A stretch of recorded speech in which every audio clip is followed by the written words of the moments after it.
Good evening. Welcome to the Recovering Perfectionist Mama podcast, Grace in Progress. If this is your first time joining us, welcome. Happy to have you. If you're returning, we're also happy to have you. So for those of you that don't know me, I'm Buffy. I am a women's lifestyle creator on TikTok, Instagram, and YouTube, talking about family and children and lifestyle topics such as the gut biome, fitness, nutrition, wellness, sometimes supplements depending, as well as self-empowerment, self-improvement, and how to essentially level up. My goal is to arm you with information that you can use and you can actually use to level up and live your best life, because ultimately we only have one life to live and we want it to be our best.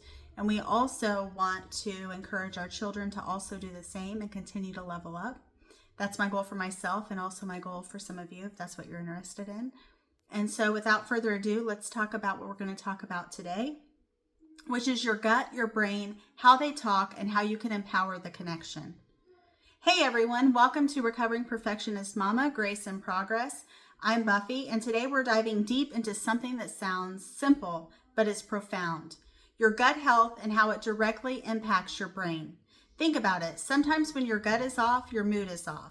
Or when you're stressed, your digestion feels wonky. That's not coincidence, it's connection.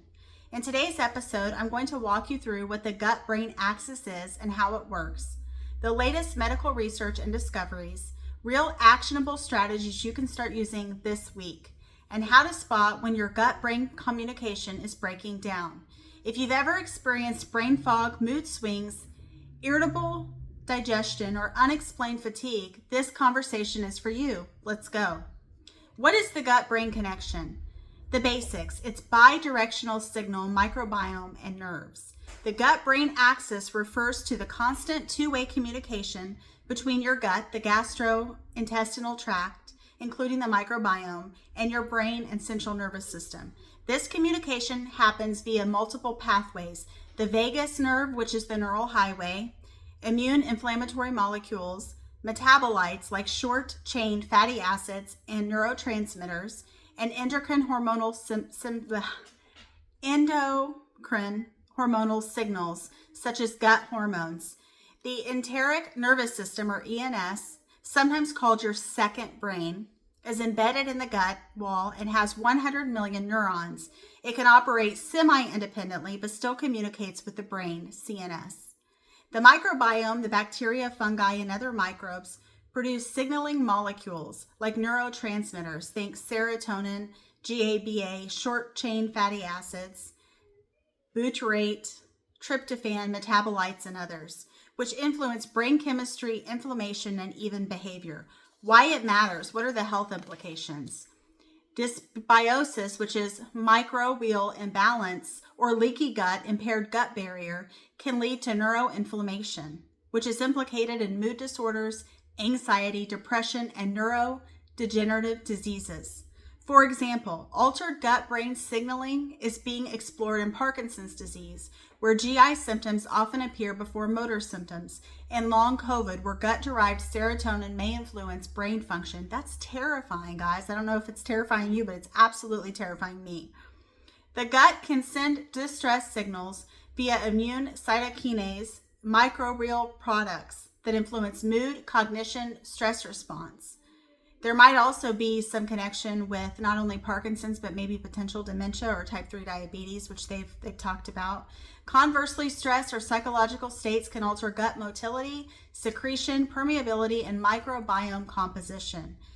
Emerging research from 2025, which is this year, supports that gut-derived serotonin produced in the gut helps shape brain serotonin balance, and vagus nerve dysfunction may contribute to brain fog and conditions like long COVID. So in short, your gut and brain are in constant conversation, and when one side is miscommunicating, you may feel it in your mind, mood, or digestion. Signals your gut-brain axis might be out of whack. Let's talk red flags, signs that your gut-brain connection might be under strain.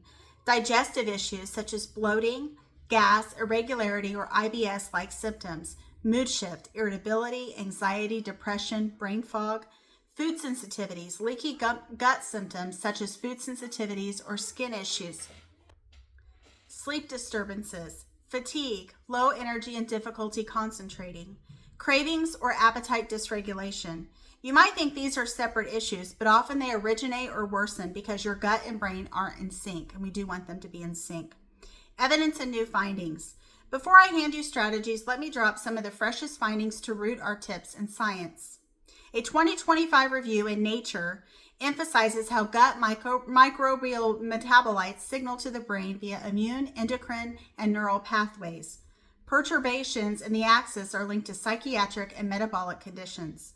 Studies show disruption in gut barrier integrity can allow microbial products, lipopolysaccharide, endotoxin into circulation, triggering systemic and neuroinflammation.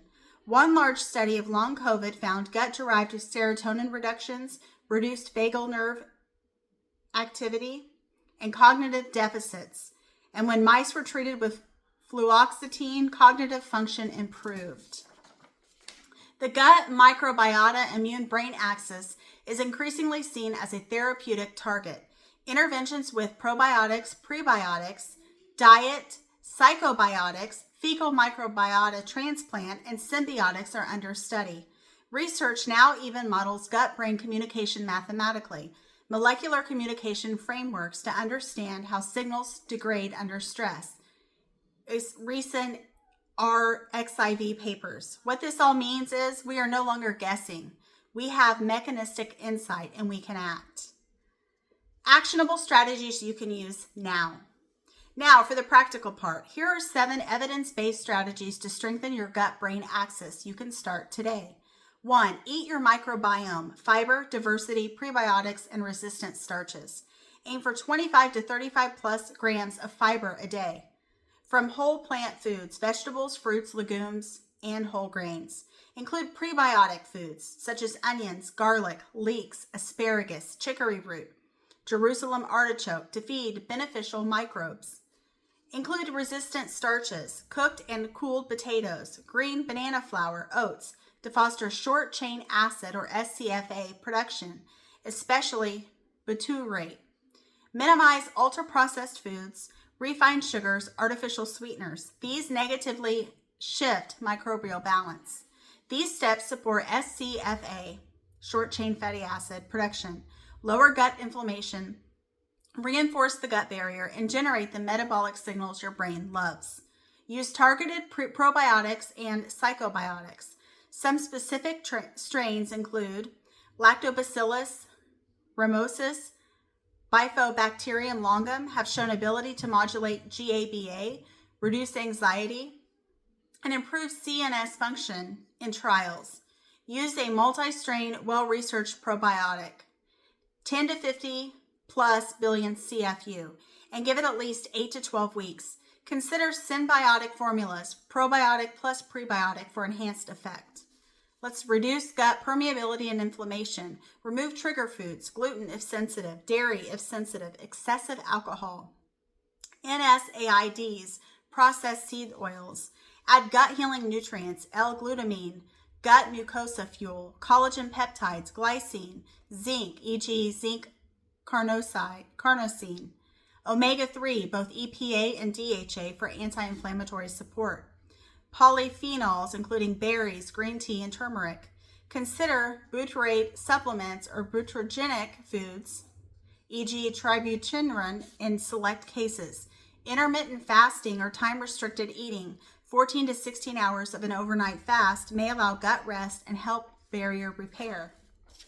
Manage stress. It's always managing stress, isn't it? Managing stress, sleep, and the nervous system. So see, like my similar podcast, sleep is important. Practices like breath work, HRV training, vagus nerve stimulation, humming, gargling, cold exposure can enhance gut-brain signaling. Prioritize sleep hygiene, 7 to 9 hours, a consistent schedule, darkness, no screens before bed. Easier said than done sometimes, right? Integrate mindfulness, journaling, CBT, or therapy. Emotional stress is a top disruptor of the gut-brain axis. Regular movement, especially walking or light aerobic exercise, supports microbiome diversity and motility. Activity and movement. Daily movement, 30 minutes of moderate activity, helps bowel motility and microbiome diversity. Occasional high-intensity interval training or resistance training can beneficially shift metabolic and microbiome profiles. Avoid long sedentary spells. Get up every 30 to 60 minutes. Use biofeedback in tracking. Track mood, sleep, digestion, food logs, journaling. See your patterns. Use gut symptom apps or simple indices such as stool scale, bloating, frequency. If possible, get microbiome testing, e.g. 16S or shotgun sequencing, and follow up in 6 to 12 months to see shifts. Biomarkers, fecal calprotectin, zonulin, LPS, CRP, inflammatory cytokinase, metabolomic profiles if under care of clinician. Consider precision interventions under practitioner guidance. Fecal microbiota transplant, FMT, is being studied for neuropsychiatric and GI disorders. Psychobiotics are targeted probiotics for brain health in clinical trials. Adjunctive therapies like low-dose naltrexone, mast cell stabilizers, microglial modulators in select neurological or psychiatric settings. And work with integrative and functional medicine providers if complex dysbiosis or neurological overgap. Let me offer you a simple plan to follow over the next month. Week 1, clean your diet. Eliminate processed foods, sugar, food sensitivities, and increase fiber and start a probiotic. Next, week 2, add gut healing nutrients. Begin stress practices, which is breath work, journaling, and aim for consistent sleep. Week 3, increase diversity of plant foods. Integrate movement breaks. Start microbiome-friendly snacks, which is resistant starch. Week 4, fine-tune, track symptoms, and evaluate what's working. Consider advanced support or lab testing. By the end of 4 weeks, you should begin to see subtle shifts, better digestion, more stable mood, and clearer thinking. The troubles, challenges, and when to seek help. If you're not responding, suspect SIBO, which is small intestinal bacterial overgrowth, IBD, celiac, parasites, or fungal overgrowth. These require medical workups. Be cautious with too many fixes at once, multiple supplements can backfire. Use GI and functional labs such as SIBO breath tests, stool panels, or parasite screens when needed. Work with clinicians, GI, neurologists, integrative medicine if symptoms are severe, neurological, or persistent. So our key takeaways are the gut and the brain are deeply interconnected via multiple pathways. Your diet, lifestyle, stress levels, and microbiome balance all shape that connection. You have power with targeted steps, fiber, probiotics, gut healing, stress work, movement. You can strengthen the communication highway, which is very important. Progress is gradual. Be patient, track, and adapt. Thank you for spending this time nourishing your gut-brain connection. I hope you come away with strategies you can act on now. Also, maybe make an appointment with your doctor if you have some larger concerns or what concerns you have so that they can actually break it down and see what would be most tailored to your path. Because ultimately, medical professionals are medical professionals. And so they definitely, especially if they've seen you for a while, know what you need and know what would actually help you along the way. Until next episode, I ask that you eat well, move often, breathe deep, and be gentle with your gut and your brain. If this episode helped you, please share it with someone who struggles with digestion, mood, or brain fog.